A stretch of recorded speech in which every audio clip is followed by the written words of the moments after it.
Hi everyone, this is Lisa Moore here, your instructor for English 101 here online at GCC.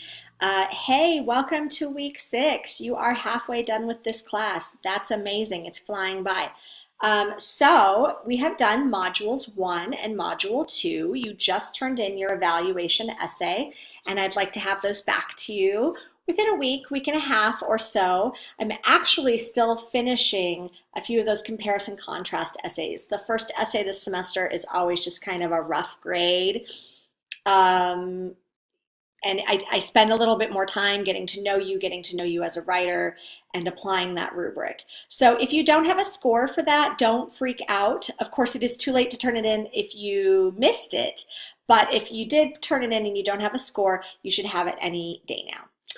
And then, like I said, you just turned in your evaluation essay. In Module 2, that was the first time you got to experiment with the feeling of peer review. And some of you had the unfortunate experience of being in a group where nobody posted an essay. So let's talk about peer review.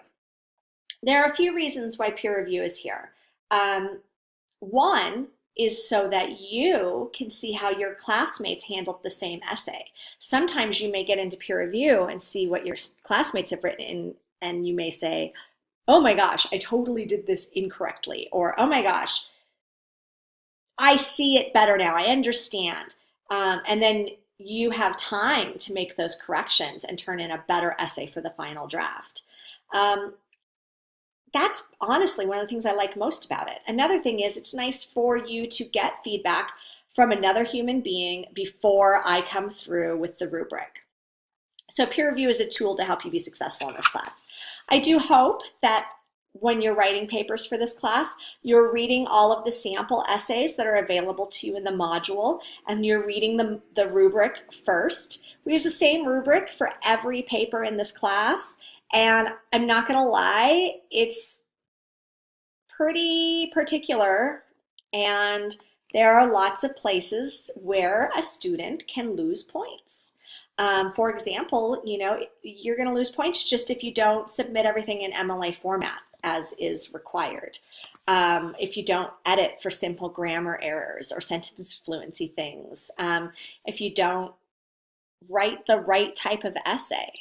So, what I've been seeing in the comparison contrast essays is that people kind of, in the intro or the thesis, kind of pay lip service to the idea that here is a freedom, it used to be this and now it's going to be that, and say you're going to look at it, but then launch into a straight up classic argument essay. Well, I didn't ask you to write an argument essay. I asked you to give me a comparison contrast where you say, here's a freedom that was enjoyed in the past. Here's what it looked like. They did this, they did that, they did this other thing.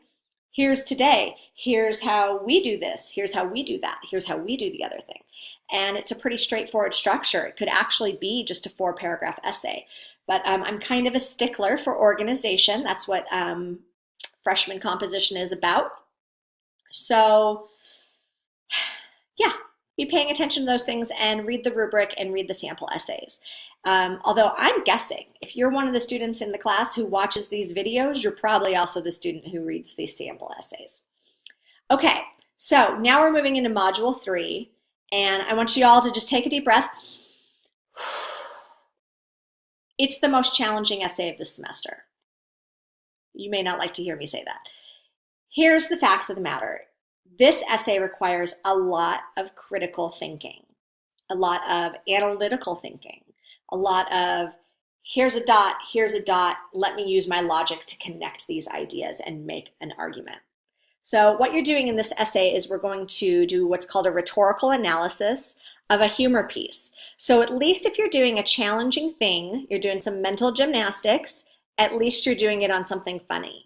So you may find a piece of satire, maybe in Saturday Night Live or something, or you may find a political comic, or you may find a tweet that was really funny. And you're going to analyze simply whether or not it worked. Was it seen as funny for its intended audience, or did its audience get away from it and it was not funny? Did it fail as a humor piece? I'll tell you the truth. A failed piece of humor is going to give you a lot more material to work with than like, here's a joke, haha, it's funny. You're going to need to be looking at the audience. You're going to need to look at the context of that kind of joke and how it was received, etc. So it's a little more challenging, but I have faith in you and you can do it. Okay. You'll be having peer review again. You're going to see me looking off at my notes here. We'll be doing peer review again. This time,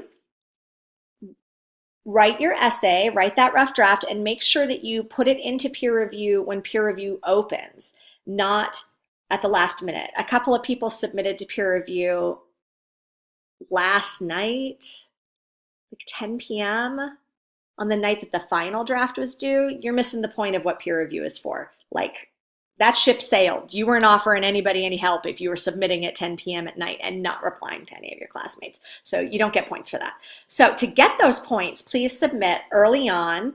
And, you know, even if you're not 100% happy with that paper, like, that's cool. Like, just put it in there, get the feedback, and you'll have a week to gussy it up before you turn it in for me. So yeah, you're going to be doing peer review.